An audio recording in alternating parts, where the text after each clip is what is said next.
POV ni Miguel tungkol kay Clyde, Part 2. Pero paano kung yung taong akala mong second option lang, siya pala yung mag-iiwan ng pinakamatinding marka? Ito ang kwento ni Miguel tungkol kay Clyde. Kung paano nagsimula sa simpleng tinginan, naging parinig, at nauwi sa pagkawala. Sa isip ni Miguel, madalas kong balikan kung saan nagsimula ang lahat. Isang simpleng TikTok fly lang naman. Isang gabi na gusto ko lang sana magpahinga at makalimot.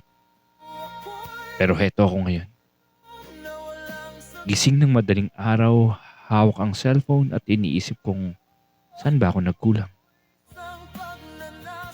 Nung una, si Clyde, hindi ko siya pinapansin.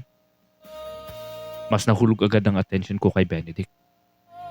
Dahil sa lalim ng mga salita niya. Sa bigat ng presensya niya. Pero habang nakatutok ako sa kanya, hindi ko napansin na may isang Clyde na sa gilid lang. Tahimik lang. Nagmamasid. Naghihintay ng pagkakataon. May mga tingin siyang paulit-ulit kong nahuhuli. Hindi man lantaran pero sapat para maramdaman ko na may kakaiba. Minsan pa nga, siya mismo ang nag-i-initiate ng usapan.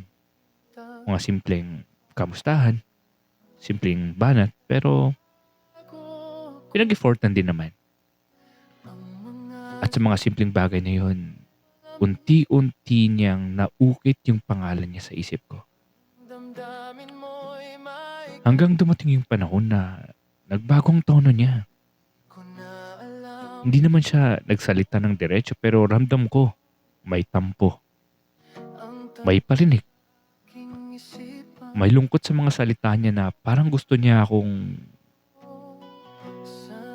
magbuhat ng relasyon naming dalawa. Parang gusto niyang ipaglaban ko siya. Pero ang tanong, anong ipaglalaban ko? Kung hindi niya man lang masabi ng diretso kung anong meron sa amin. Doon nagsimula yung gap. Doon ko naramdaman na kahit anong pilit kong unawain, parang may pader pa rin na hindi ko mabuwag-buwag. Hanggang sa isang araw, bigla na lang siyang lumamig. Mula sa pagiging consistent, unti-unti naging tahimik. Mula sa mga banat, naging simpleng scene. Mula sa pagiging laging present, naging ghost. Wala man lang paliwanag. Walang linya ng closure. Ako yung naiwan na nagtatanong kung saan ako nagkamali.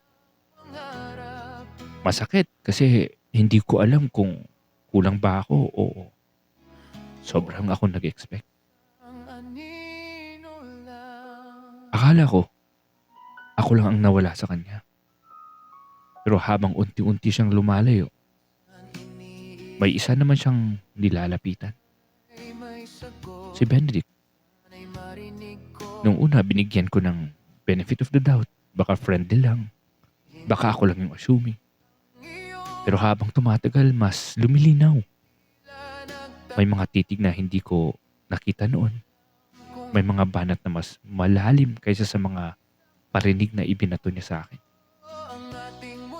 Sa bawat live na pinanonood ko, mas lalo kong nararamdamang sila'y nagkakaintindihan. Habang ako yung unti-unting nagiging outsider sa sariling kwento ko. Ako yung pinagparinigan. Ako yung pinagtampuhan. Ako yung pinaghintay ng laban. Pero sa huli, hindi naman ako yung pinili. Hindi naman ako yung nilabanan. At ang masakit pa doon, ako yung naiwan. Habang sila ay nagkaroon ng koneksyon na hindi ko man lang napansin na unti-unting nabubuo. Minsan, gusto ko siyang tanungin, bakit mo ako pinaasa kung sa huli hindi rin naman pala ako? Bakit mo pinaramdam na may laban kung wala ka namang balak sumama sa laban na yun?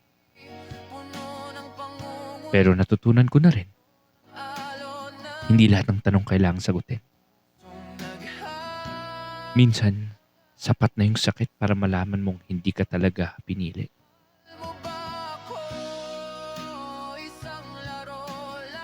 Ngayon, nandito ulit ako, mag-isa. Binabalikan ang lahat ng alaala. At habang mas pinapaisip ko, mas malinaw.